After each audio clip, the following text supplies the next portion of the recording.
সাদ্দাত সম পলক তোমায় নাহিক হেলিতে দিবে, হুঙ্কারে মালাকুল মউত তোমায় নিয়ে যাবে।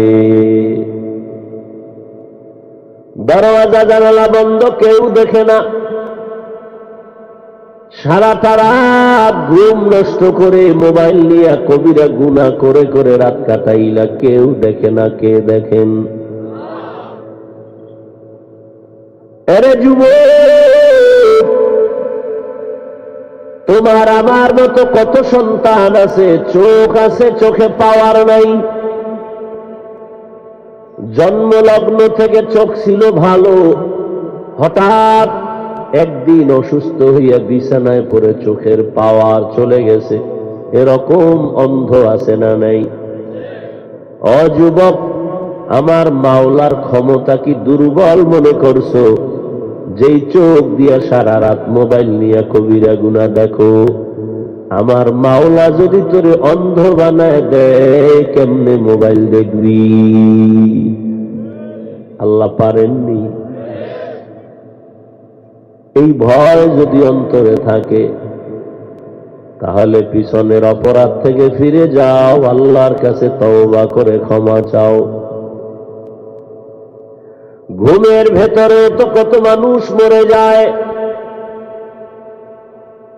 আর ইদানিং কালে যত মরণের খবর, অধিকাংশ যুবকের লাশ। পানির নিচে যুবকের লাশ, গাড়ির নিচে যুবকের লাশ, ঘুমের বিছানায় যুবকের লাশ। ও যুবক, আবার দেখো তোমার লাইনের কত যুবক 5 ওয়াক্ত নামাজ পড়ে, দাড়িওয়ালা মা বাবার খেদমত করে, কোনো বেয়াদবি করে না।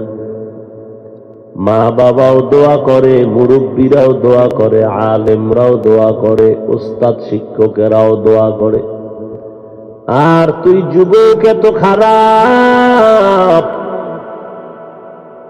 হিসাবটা মিলাইয়া দেখবি তোর কপাল বড় খারাপ। মারও দোয়া পাও না, বাবার দোয়া পাও না, শিক্ষকের দোয়া পাও না, আলেমদের দোয়া পাও না, মুরব্বীদের দোয়া পাও না।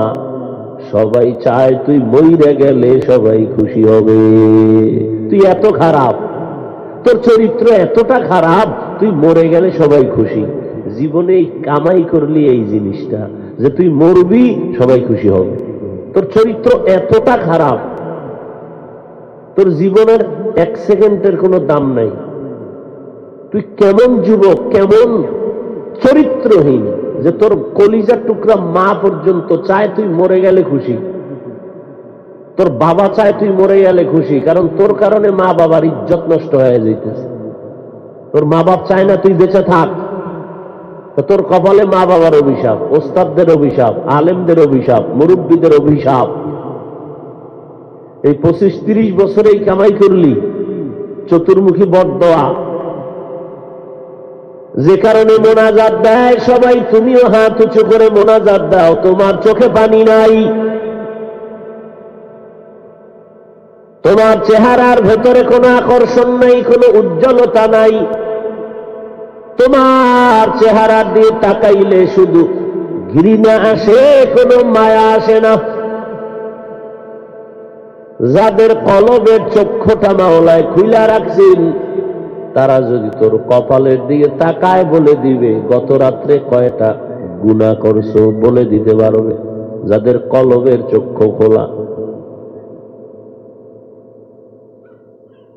যুবক, মানুষ চায় কেমনে বড় হবে, কেমনে ভালো হবে, কেমনে সম্মান অর্জন করবে। কিন্তু তুমি এই 30 বছরে কি অর্জন করলা রে বাবা? মা বাবাও শান্তি পায় না, জীবনে মা বাবাকে হাসি দেওয়াইতে পারলা না। তোমার শিক্ষকের সাথে কতই না বেয়াদবি করেছো, মুরব্বীদের সাথে কত বেয়াদবি করেছো। অথচ তোমার মতো একটা যুবকের দাম কত? তুমি একটা যুবকের ভেতরে এমন মেডিসিন আল্লাহ দিয়া রাখছেন, তোমার এই মেডিসিনটা যদি কাজে লাগাও, শুধু বাংলাদেশ না, গোটা দুনিয়াটাকে নিয়ন্ত্রণ করা তোমার দ্বারা সম্ভব। এই পরিমাণ মেধা তোমার মধ্যে আছে।